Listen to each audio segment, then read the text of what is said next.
Assalamualaikum warahmatullahi wabarakatuh. Selamat pagi, siang atau sore dan malam Bu Sri.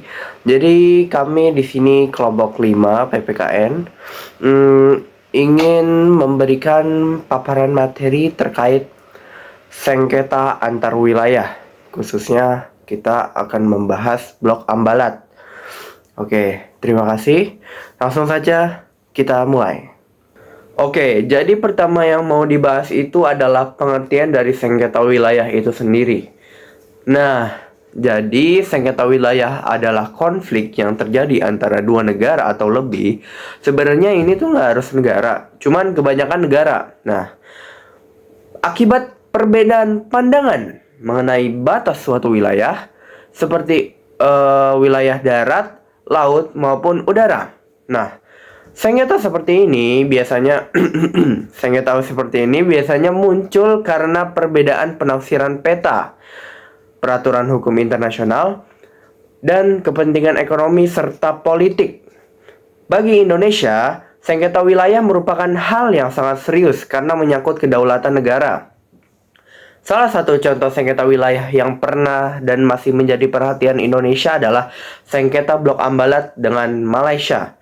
Sengketa ini tidak hanya berkaitan dengan batas wilayah laut, tetapi juga menyangkut kepemilikan sumber daya alam yang sangat bernilai di dalamnya.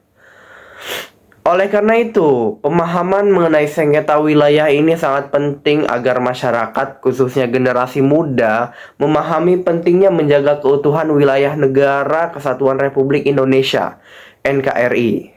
Terima kasih. Assalamualaikum warahmatullahi wabarakatuh. Saya Dimas Sawiman ingin menjelaskan letak dan nilai strategis Blok Ambalat.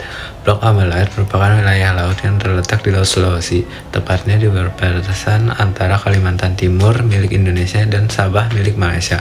Wilayah ini memiliki luas sekitar 15.235 km persegi dan dikenal sebagai kawasan yang kaya akan sumber daya alam, terutama minyak dan gas bumi. Karena potensi tersebut, Blok Ambalat memiliki nilai strategis yang sangat besar bagi kedua negara. Selain dari segi ekonomi, Ambalat juga penting secara geopolitik karena berada di jalur perairan internasional dan berpengaruh terhadap pertahanan negara. Walaupun sering dianggap sebagai pulau, Ambalat sebenarnya adalah blok laut, sehingga penentuan batas wilayahnya harus mengacu pada hukum laut internasional yang berlaku. Assalamualaikum warahmatullahi wabarakatuh. Perkenalkan, nama saya Fatia Amalia Faiza Setiawan dari absen 15. Hari ini saya akan menjelaskan kronologi awal sengketa Blok Ambalat. Nah, awal mula sengketa Blok Ambalat ini terjadi antara Indonesia dan Malaysia. Itu dapat ditelusuri sejak tahun 1969 ketika kedua negara melakukan perjanjian mengenai batas landas kontinen. Nah, berdasarkan perjanjian tersebut, wilayah Blok Ambalat ini berada dalam kawasan Indonesia.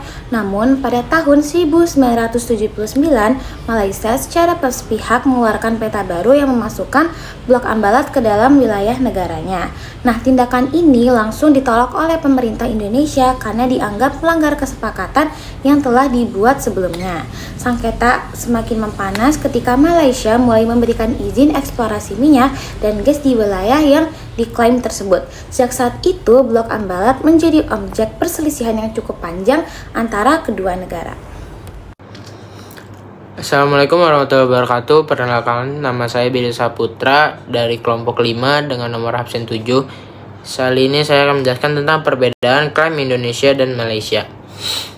Malaysia mengklaim Blok Ambalat dengan menggunakan Pulau Sipadan dan Legitan sebagai dasar penarikan garis pangkal wilayah lautnya. Malaysia berpendapat bahwa setiap pulau berhak memiliki laut teritorial dan landas kontinen sendiri. Sementara itu, Indonesia menolak klaim tersebut dengan alasan bahwa Pulau Sipadan dan Legitan tidak dapat dijadikan titik ukur untuk menentukan batas landas kontinen. Indonesia berpegang pada Konvensi Hukum Laut Internasional atau yang bisa disebut UNCLOS tahun 1982 yang menyatakan bahwa penentuan batas wilayah laut harus mempertimbangkan kondisi geografis dan status negara.